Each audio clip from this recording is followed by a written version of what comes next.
noir, ses vêtements déchirés et son regard profond a tout de suite attiré l'attention.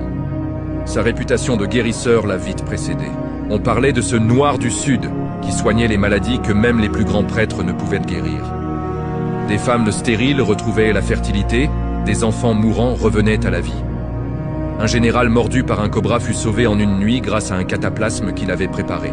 Les gens affluaient. Les pauvres venaient la nuit en secret. Les riches envoyaient leurs serviteurs avec des sacs d'or.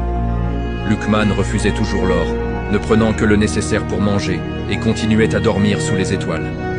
Mais là où la lumière brille, l'ombre se rassemble. Les magiciens et les faux guérisseurs de la cour virent en lui une menace. Les gens commençaient à dire « Seul le noir du Sud connaît la vraie médecine !» Les rumeurs parvinrent jusqu'au palais. Un soir, alors que Luqman soignait un enfant, des gardes l'encerclèrent. « Par ordre du gouverneur, tu es accusé de sorcellerie. » Luqman répondit calmement « Je ne commerce qu'avec les plantes que Dieu a créées. » On lui passa les chaînes aux poignets.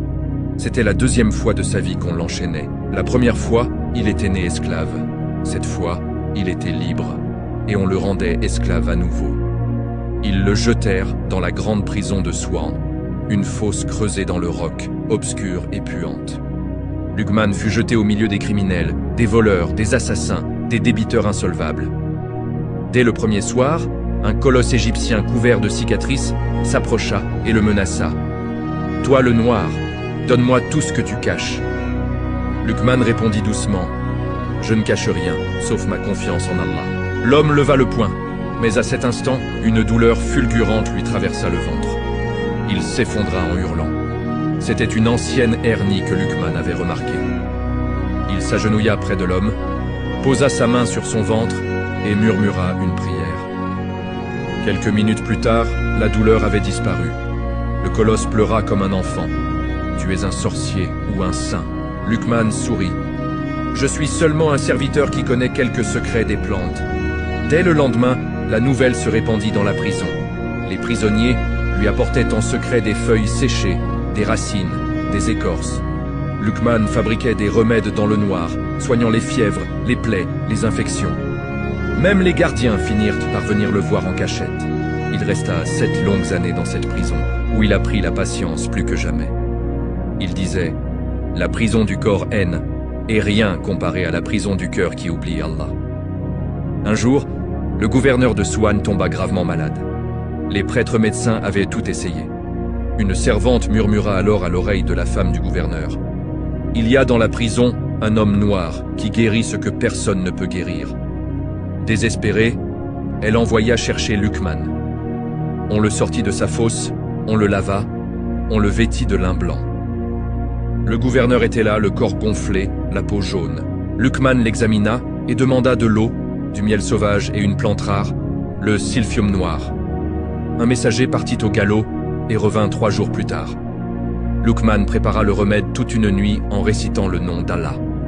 Le lendemain, le gouverneur but la décoction. Le soir même, il se leva. 3 jours après, il marchait dans son jardin. Stupéfait, le gouverneur lui demanda « Que veux-tu en récompense ?» Luqman répondit « Je ne veux que ma liberté, et celle de tous les prisonniers malades que j'ai soignés. » Le gouverneur éclata de rire. « Tu es fou, mais un fou béni. Va, tu es libre, et prends avec toi ceux que tu veux. » Ainsi, Luqman sortit de prison avec 42 hommes et femmes qu'il avait guéris. C'était la 2e fois qu'Allah le libérait. Après avoir libéré ses compagnons, Luqman décida de voyager vers la Palestine. Un soir, près de la mer Rouge, une caravane de marchands le croisa. Le chef, un homme cruel, nommé Karun al-Yamani, s'écria en le voyant « C'est lui! C'est mon esclave en fuite !» Ses gardes se jetèrent sur Luqman. On lui passa une corde au cou et on le battit. Luqman aurait pu se défendre, mais il se tut, se rappelant que la sagesse, c'est parfois de se taire quand le monde hurle. Il accepta cette 3e chaîne. Pendant 3 ans, il servit Karun comme le plus humble des esclaves. Chaque nuit, il priait. Et on raconte que même les chameaux cessaient de ruminer pour l'écouter. Un jour, la femme de Karun tomba gravement malade. Se rappelant que son esclave avait sauvé un gouverneur, il fit amener Luqman. toujours enchaînée. Luqman la soigna en 7 jours. Quand elle se leva, elle dit à son mari, « Cet homme n'est pas un esclave, c'est un wali d'Allah. » Qarûn, pour la première fois de sa vie, eut honte.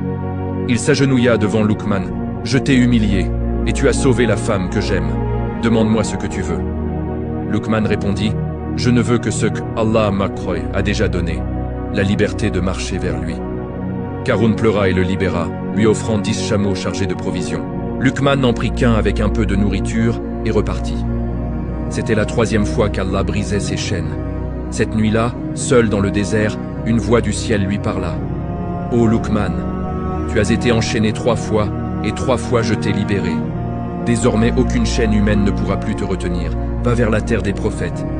Là tu rencontreras mon serviteur Daoud. » Luqman pleura de joie, comprenant que ces épreuves Nancy avaient été que des écoles préparées par Allah pour faire de lui un des plus grands sages de l'humanité.